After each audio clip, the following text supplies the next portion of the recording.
Okie dokie. I make a little bit of noise here in the beginning of this. So I recently had someone show some interest in this here kerosene lamp. So figured I'd run through the process of lighting it. Now the tank's already been pressurized, 30 pumps. I refilled it. I don't know, I think about 5.5 hours, maybe 6 hours out of it between the 2 nights that I used it.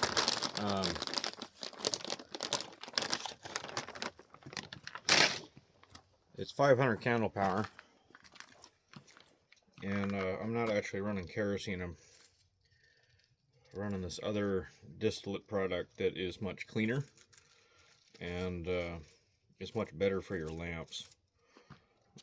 So far I have absolutely loved it in my Dietz number 80 and in this Coleman here.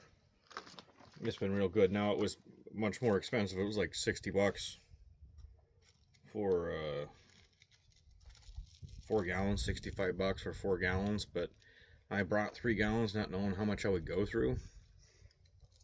I filled the damn tank once, so next time I can bring 1 gallon and be much better off. Okay, so I'm losing my light and we have no wind, so now is the time. Oh, Christ. First thing we do is we put our isopropyl alcohol into the cup.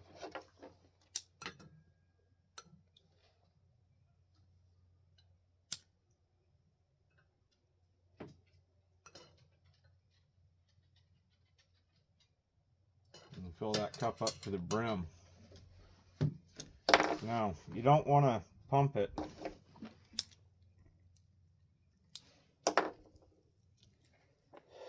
after you've put the alcohol in. A lot of people forget, because then you've got this alcohol right at the top of the level, and it doesn't have a whole lot of surface tension, so it splashes down, gets underneath in this bullshit, and then into this collar where all the valving is, and you can end up with a huge flame up from that.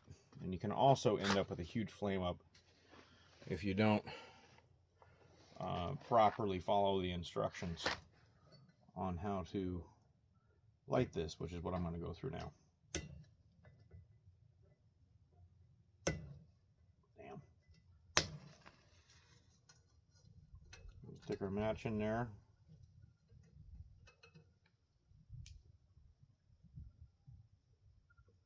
You have to warm the alcohol up to vapor, so sometimes it takes 2.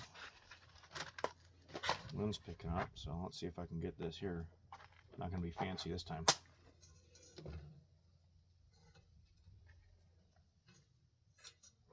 That cup don't look full.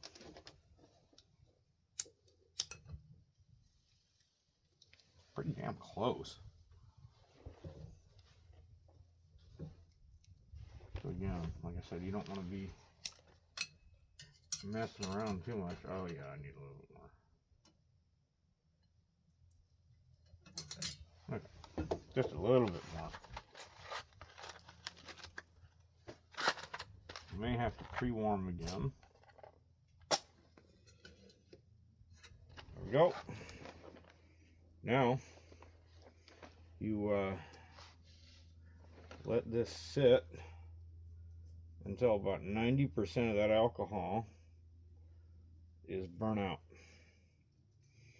And what it's doing, kerosene has a much higher flash point than white gas or gasoline. I think it's much closer to diesel. In fact, it's jet fuel. So in order to get this lantern to work right, you want vapor, not liquid kerosene. So what we're doing here is we have a pressurized tank, liquid kerosene sitting in that pole right in the middle of those flames right now. And that's going to, because of the heat,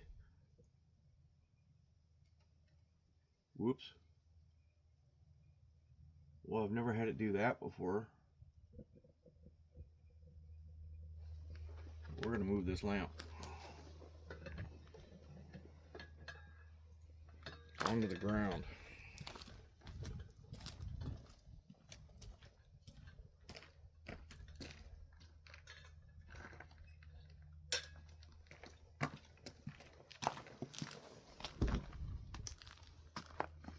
I'll leave you right here to watch. I think we're still okay for light. But,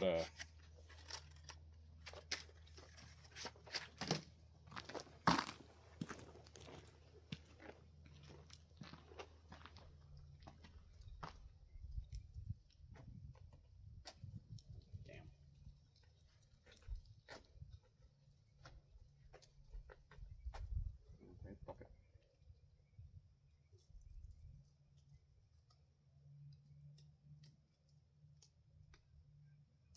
You know when I ever told you they don't make matches like they used to? Because it's true, they don't.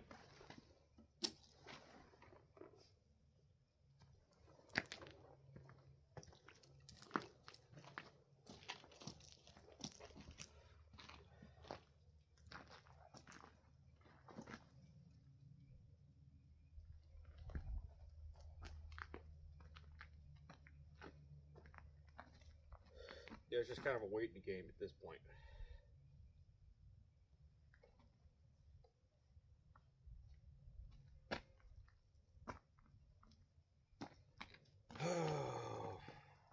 Hey, little doggo.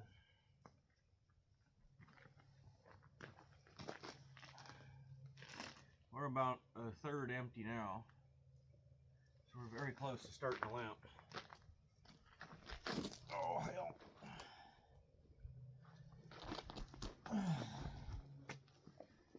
Cigarettes and whiskey and wild, wild women. They'll drive you crazy, they'll drive you insane.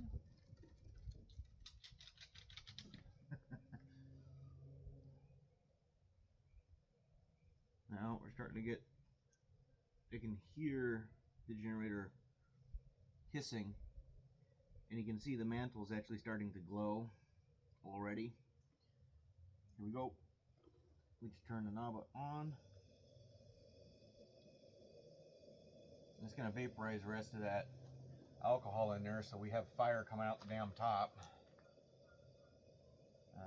May have started it just slightly early, but I mean, what's the problem with it being exciting?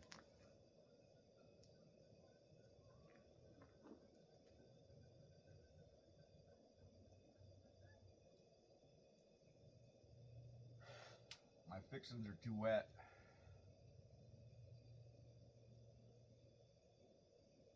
God damn. Go look at them clouds. This has been a hell of a day.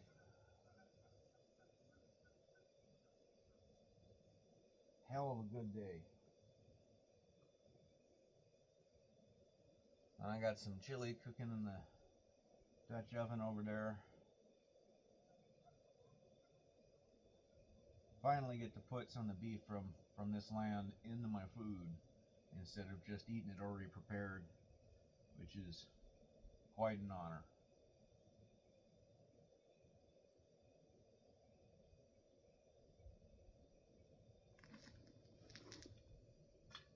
So yeah,